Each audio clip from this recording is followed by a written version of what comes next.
नमस्कार मित्रों, सक्सेस वाली चैनल पर एक बार पुनः आपका स्वागत है। आज हम जो चर्चा करने जा रहे हैं पेट एग्जाम में टारगेट 85, क्या ये संभव है, क्या ये असंभव है, क्या स्वयं की तैयारी से बिना इधर उधर भटकाव किए यह तैयार किया जा सकता है। आज इसी मुद्दे पे हम लोगों की चर्चा होगी और हमें कौन सा टॉपिक पहले तैयार करना है, किस टॉपिक को पहले एक साइंटिफिक मोड में एक क्रम में रख के हमें तैयारी करनी है, इस पे आज हम लोग चर्चा करेंगे। क्योंकि हमारा टारगेट है 85 प्लस। यदि आप चैनल पर नए हो तो आप चैनल को सब्सक्राइब करें, लाइक करें, शेयर करें। जी हाँ, हमारे पास रीजनिंग 5 नंबर है, करंट अफेयर्स 10 नंबर है, जनरल अवेयरनेस 10 नंबर है, हिंदी 15 नंबर है जिसमें 5 ग्रामर के हैं, 10 अपठित पद्यांश है। और मैथ को हम लोग 2 पार्ट में बांटें। एक ग्राफ तालिका जो 20 मार्क्स के हैं, एक बेहतरीन पोर्शन है जिसे आप आसानी से घर में बैठ के तैयार कर सकते हैं। और अन्य है मैथ है, ये 5 नंबर है, विज्ञान आपका 5 नंबर है, अर्थव्यवस्था 5 नंबर है, संविधान 5 नंबर है, भूगोल 5 नंबर है, इतिहास 5 नंबर है, इंग्लिश 5 नंबर है। हमने इंग्लिश को लास्ट में हम लोग देखेंगे, अंत में देखेंगे, अभी इसकी ज़रूरत नहीं है। हमें सबसे पहले क्या देखना होगा, याद रखिएगा, यदि आप चाहते हैं कि आप आने वाले सारे एग्जाम का फॉर्म डालें तो आपका 80 प्लस होना ही चाहिए।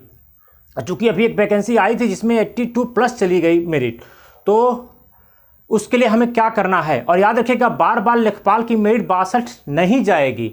तो सबसे पहले हमें दो चीज़ों पर फोकस करना है।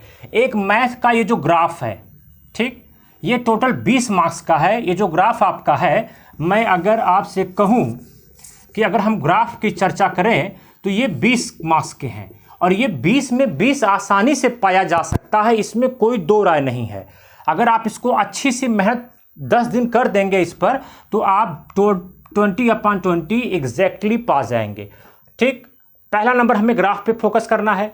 दूसरा नंबर हमें हिंदी पे फोकस करना है, क्योंकि हिंदी यह एक तो अपठित पद्यांश जो है 10 नंबर का है, ये तो आपको वही सॉल्व करना पड़ेगा। लेकिन उसके लिए कुछ आपको प्रैक्टिस करनी पड़ेगी, कुछ प्रश्न पूर्व जो एग्जामिनेशन हुए हैं उनके प्रश्नों को कुछ हल करना पड़ेगा, तभी जाके ये इसकी क्लियरिटी कुछ न कुछ बनेगी। तो हिंदी जो आपका यहाँ 15 नंबर है, इसमें आपको मान के चलिए कि अगर आपकी गलती भी होती है तो 13 सही होना चाहिए, कम से कम एक अच्छा वर्क करें। चूँकि आपको सिर्फ क्वालिफाई नहीं करना है, आपको आने वाले एग्जामिनेशन के सारे मेंस के फॉर्म डालने हैं, तो आपकी रणनीति कुछ इस प्रकार से होनी चाहिए। अब उसके बाद से हम लोग जीके पे आ जाएं। हम लोग जनरल अवेयरनेस को भी जीके के पार्ट में जोड़ दें। अगर जनरल अवेयरनेस को जीके के पार्ट में जोड़ देते हैं तब यह हमारा 5, 5, 10, 5, 15, 5 को 20, 10, 30, 10, 40 मार्क्स के ये हो जाएंगे। ओके, तो अगर हम इनको जोड़ दें तो हम ये पाएंगे कि जीएस एक बहुत बड़ा फैक्टर है, 40 मार्क्स का है। और उसे जो जीएस की हम बात करें तो जीएस हमारा 40 नंबर का एग्जैक्ट बैठता है। उसमें हम क्या कर रहे हैं, जनरल अवेयरनेस को शामिल कर दे रहे हैं।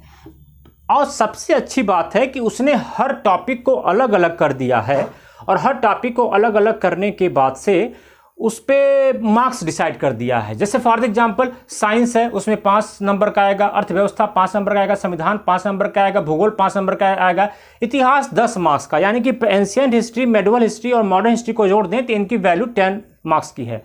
यानी कि इतिहास अच्छा खासा नंबर वहाँ से आप गेन कर सकते हैं। और जनरल अवेयरनेस में भी आप समझिए मैंने यही इंक्लूड कर दिया है, वही जीके ही है।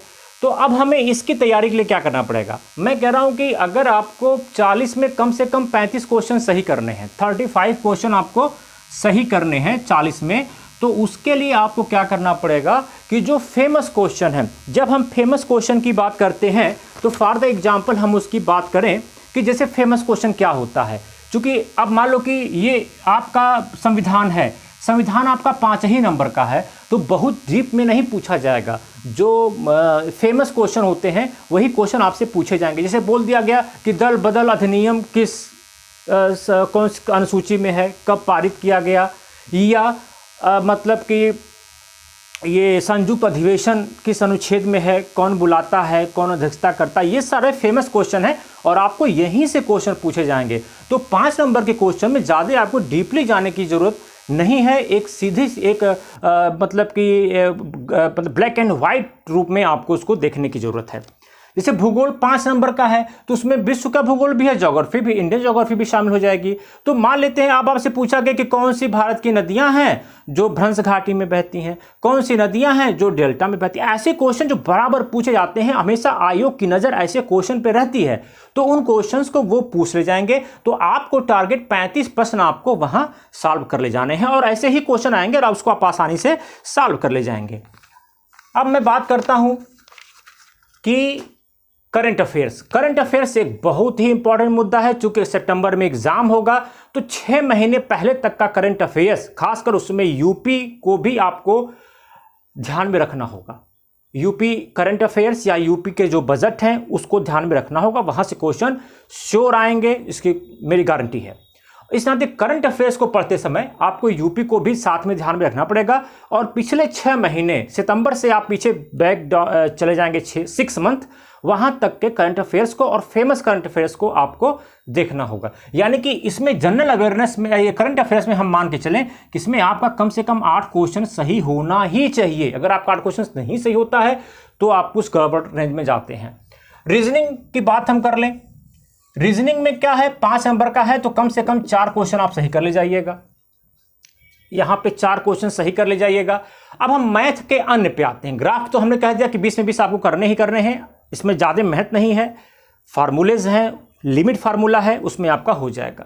अब जो है हम लोग अन्य में आते हैं, तो अन्य में आपने हल्का फुल्का जो सिलेबस है मैथ का वो बहुत ज़्यादा टफ नहीं है। अगर 5 में 5 गलत भी कर देते हैं तो भी कोई बात नहीं है, 1-2 सही कर देंगे तो भी आप फाइट में बने रहेंगे।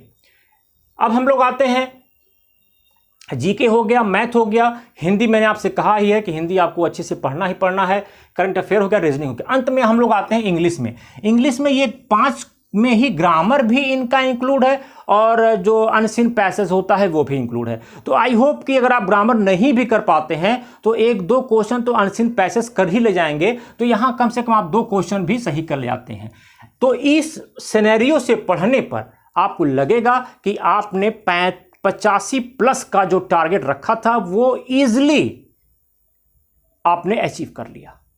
तो अगर 85+ का टारगेट आपके पास नहीं है तो आप शायद कुछ एग्जाम में ईश्वर आपको मौका दे दे, लेकिन सारे एग्जामिनेशन में ईश्वर आपको मौका नहीं देगा। तो टारगेट आपका 85+ होना चाहिए। नमस्कार, धन्यवाद, वंदे मातरम, भारत माता की जय।